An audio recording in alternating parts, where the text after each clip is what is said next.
오늘은 총회 행정과 관련한 논평을 하겠습니다.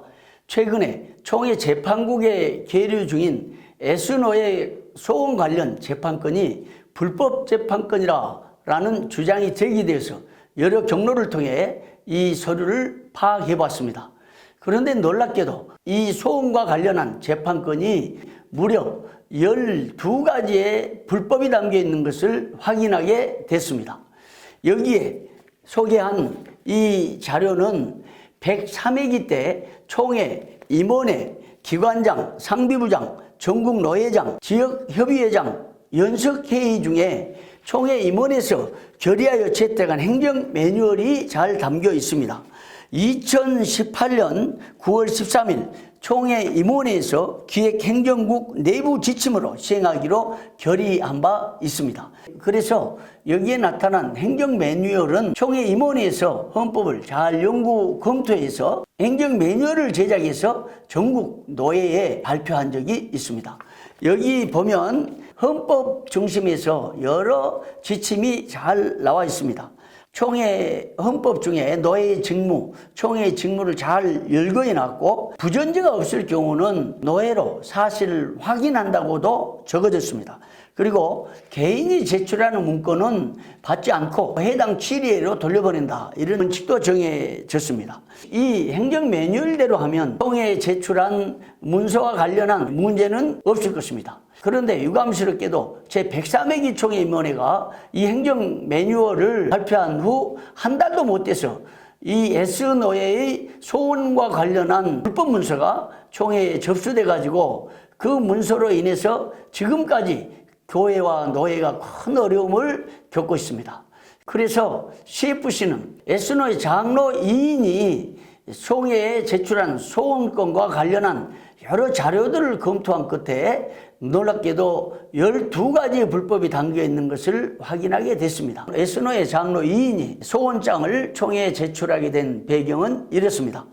2018년 10월 15일 가을 정기에서 사법고소자 관련한 총회 결의에 따라서 S교회 소속 장로 2인에 대해서 2018년 5월 31일부터 당회원의 직무와 총회 총대권을 2년간 정지하라는 총회 결의대로 하기로 결의를 한 바 있습니다. S노예는 헌법 절차에 따라서 같은 해 10월 17일자로 장로 2인에 대한 결의사항을 S교회로 하여금 수행하도록 공문을 발송했습니다. 그러자 장로 2인은 같은 해 10월 17일자로 노예에 소원을 제기했습니다. 그런데 노예가 소원을 반려하자 2018년 11월 13일자로 총회에 소원장을 제출했습니다. 문제는 여기서부터 불거진 것입니다. 무엇이 문제였을까? 첫 번째 불법은 소원이나 상소는 10일 이내에 제출해야 하는 권징조례 규정을 위반한 불법입니다. 권징조례 85조와 제96조에 의하면 소원이나 상소는 하위 결정 후 10일 이내에 제출해야 됩니다. 최근에 총회 재판국에서 판결한 내용이 사법에 효력정지 가처분 신청을 했는데 사법은 총회 판결이 무효라는 결정을 내린 바 있습니다. 사법에서 총회 판결이 무효라는 가처분을 내린 이유 중에 하나는 권징조례에 명시된 소원 및 상소는 채무자 헌법에서 정한 절차에 따른 것으로 볼 수 없다, 이런 입법사항 때문이었습니다. 따라서 권징조례에 명시된 소원장 제출 기일을 위반한 이 소원장은 총회 사무국에서 받지 않았어야 할 불법 문서였습니다.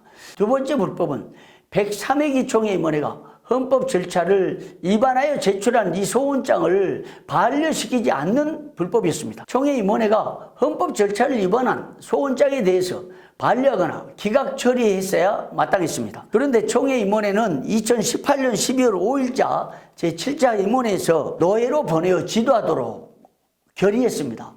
이 결의는 헌법을 위반한 결의고 소원장 제출 기한을 위반한 불법 소원장임에도 불구하고 반려하지 않고 이것을 노예로 되돌려 보내는 아주 애매모호한 결정을 한 것이 오늘 이 사태를 복잡하고 크게 만든 요인을 제공한 것입니다. 세 번째 불법은 총회 사무국에서 같은 소원장을 다시 접수한 것입니다. 당시 총회 사무국은 총회 임원회에서 처리하여 종결된 사건인데 이 사건을 검토 없이 다시 받아 처리한 것입니다. 총회 행정 매뉴얼에 의하면 노예를 경유하지 않는 문건은 노예 확인을 거쳐서 접수한다고 했습니다. 그럼에도 불구하고 총회 사무국은 노예 경유 여부를 확인하지 않고 이 문건을 그대로 받아 처리했습니다. 이것은 총회 사무국이 총회 임원회가 결의하여 행정 매뉴얼로 정한 규정을 정면으로 위반한 불법 행정이었습니다. 네 번째 불법입니다. 총회에 제출한 재소원, 재상소는 절차를 위반한 중대한 불법입니다. 우리 헌법 권징조례에 의하면 재소원이나 재상소 제도는 없습니다.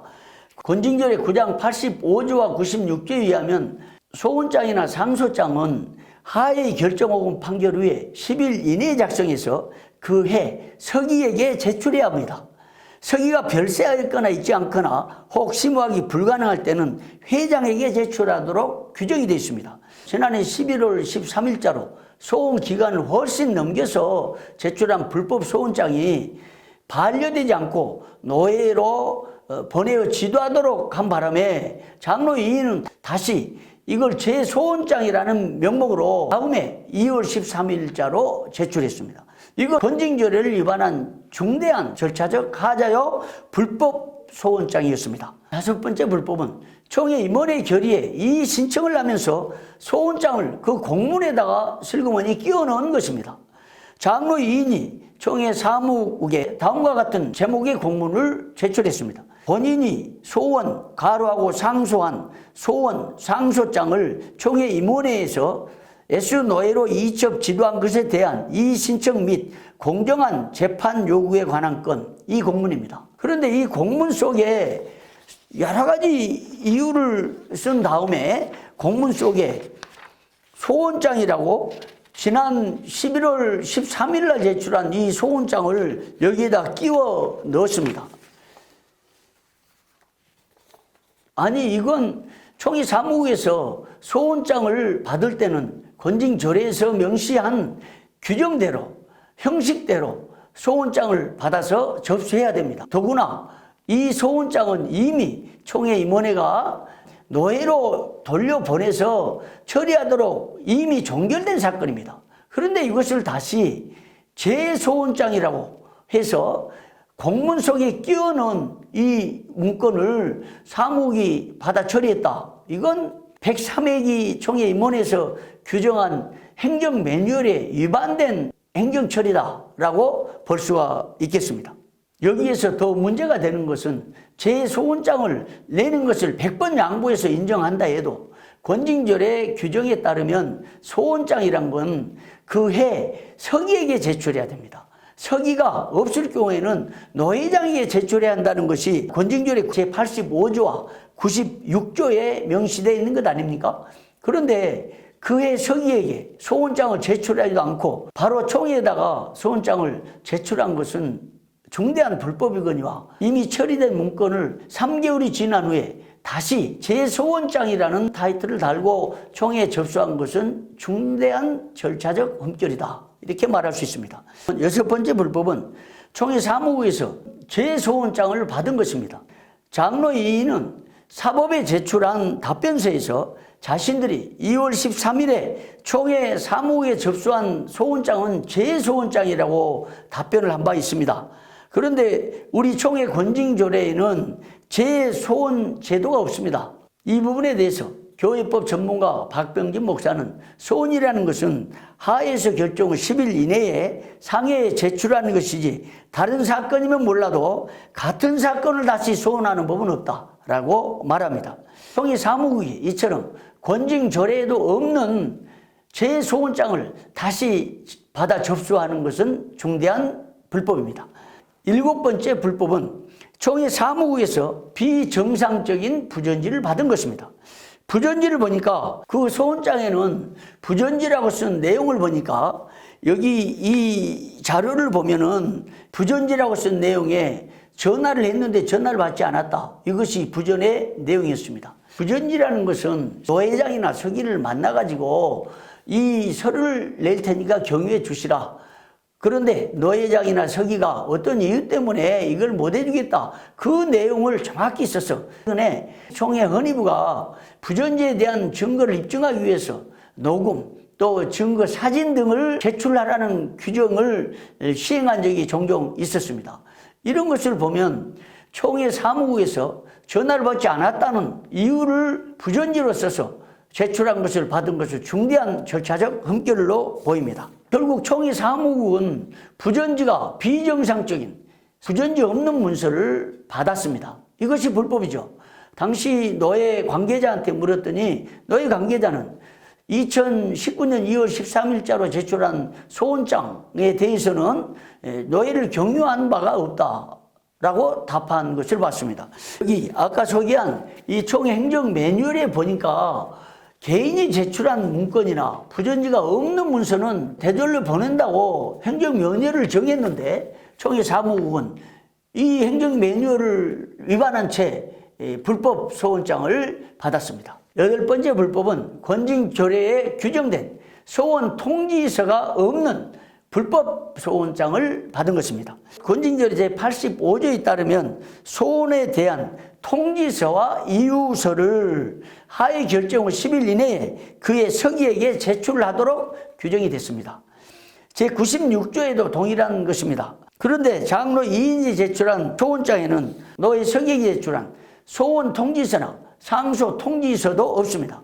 그런 규격을 갖추지 않는 불법 소원장을 총회 사무국에서 그리고 총회 임원회가 2차례나 받은 것은 총회 행정이 얼마나 허술한 것인지 알 수가 있습니다. 9번째 불법은 제103회기 총회 임원회가 권징조례에도 없는 제소원장을 헌의부에 이첩한 부분입니다. 소위 제소원장에는 노예가 총회 임원회 이첩사항을 이행하지 않았다는 이유가 적혀 있습니다. 설사 제소원장을 인정한다 할지라도 소원장이라는 것은 하에서 결정한 후 하의 결정에 대한 이의를 제기하는 것입니다. 그런데 노예가 총회 임원회 이첩사항을 이행하지 않았다는 이유, 이것은 소원 이유가 될 수가 없습니다. 이런 헛소리한 행정으로 권징조례도 없는 제소원장을 총회 사무국이 접수하고 총회 임원회가 이걸 재판하라고 헌의부에 이첩한 것은 중대한 절차적 흠결이요 불법이었습니다. 10번째 불법은 제103회기 헌의부는 이 제소원권을 면밀한 검토 없이 제104회 총회 재판 관련 헌의안으로 상정했습니다. 이것은 헌의부가 해야 할 헌의부의 책임과 의무를 다하지 못한 중대한 흠결입니다. 헌의부는 총회 임원회에서 올라온 문건에 대해서 절차적 흠결이 있는지, 부전지가 있는지, 권징조례에 명시된 규격대로 소원장을 제출했는지 등을 파악한 다음에 절차에 하자가 있으면 반려 혹은 기각 처리해야 합니다. 그럼에도 불구하고 헌의부는 이 문건에 대해서 어떤 검토도 없이 덤으로 끼워서 제104회 총회 재판 관련 헌의안으로 넣어서 현재 제104회기 재판국의 재판 계류 중에 있게 한 것입니다. 이것은 헌의부가 해야 할 책임과 의무를 다하지 못한 중대한 흠결이고 불법이라 하겠습니다. 11번째 불법은 소원장을 제출한 자는 재판 혹은 처벌 중에 있는 자로서 소원장을 제출할 자격이 없는 자입니다. 소원장을 접수한 자 중 한 명은 성도들에게 못이 박혀 있는 강목을 휘두르면서 협박해서 폭행 및 특수협박죄로 벌금형을 받았습니다. 또한 소원인들은 노예 담임 목사를 고소했고 사법에 중경노회장 3명과 담임 목사를 15가지 죄목으로 고소했으나 모두 무혐의 처리됐다고 합니다. 권징조례 제14조에는 이런 자의 고소는 신중하게 고려하는 것이 옳다고 했는데 총회 사무국, 제103회기 총회 임원회, 헌의부 등이 불법 소원장, 헌법에도 없는 제소원장 등을 받아서 처리한 것입니다. 12번째 불법은 소원장을 제출한 자 중에 한 명은 헌법적 규칙 제2조 5항을 위반한 자입니다. 장로 2인 중에 한 명은 직업이 안전기원제, 고사의 모든 음식을 마련하고 고사를 지낼 때 옆에서 도와주는 직업을 가진 자라고 합니다. 노예 관계자에 의하면 그 장로는 야외에서 식사를 돕긴 하지만은 스스로 고백하기를 자기의 일 중에 90%가 안전기원제다, 고사를 지낸 일이다 라는 것이었다고 말합니다. 이는 출애굽기 20장 4절을 정면으로 위반하고 헌법적 규칙 제2조 5항을 위반한 자로서 소원장을 제출할 자격이 없는 자입니다. 위 헌법적 규칙에는 이런 사람은 그 직을 면함이 당연하다라고 했기 때문입니다. 결론입니다.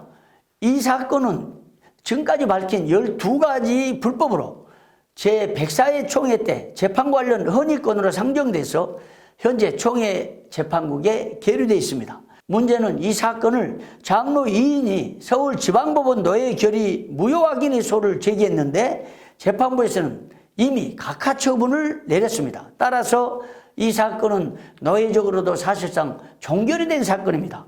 거기에다 위에서 밝힌 것처럼 총회의 각종 불법 행정으로 인해서 접수된 불법 재판권임이 입증됐습니다. 그런 부당한 재판권에 대해서 총회 재판국이 계속해서 재판을 강행해서 어떤 판결을 내릴 경우 해당 교회나 노예가 다시 심각한 혼란에 빠질 수가 있습니다. 지금까지 본 것처럼 12가지 불법이 담긴 이런 불법 재판권을 총회 재판국은 더 이상 할 필요도 없고 해서는 안 될 일이죠. 따라서 명백한 절차상의 하자, 총회 행정의 불법, 그리고 권징조례, 정치 등을 위반한 불법들, 소송을 제기한 자의 흠결 등을 고려하면 더 이상 재판을 강행해서는 안 될 일입니다.